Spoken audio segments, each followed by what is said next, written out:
Saur Kanjeng Rasul di antawis hadis nyebatkeun mun teu mah hiji jami teu dicoba salami 40 dinten ku Gusti Allah maka eta jami lain disebutna jami hade.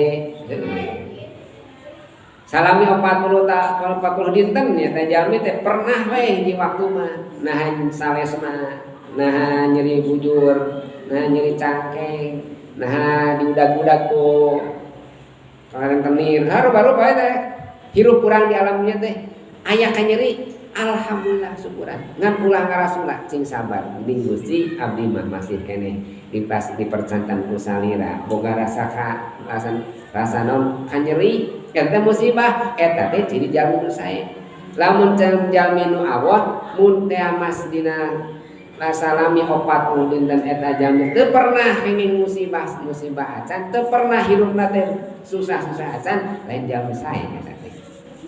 Pun ari kahoyong urang mah moal tiasa bunga salamina di mana bunga aya susah ngan mun teh mah susah tong hilah teuing kitu lah ka Gusti Allah teh. Gusti osok bunga alhamdulillah. Osok susah ngan susah ulah hilah teuing tong lamit teuing.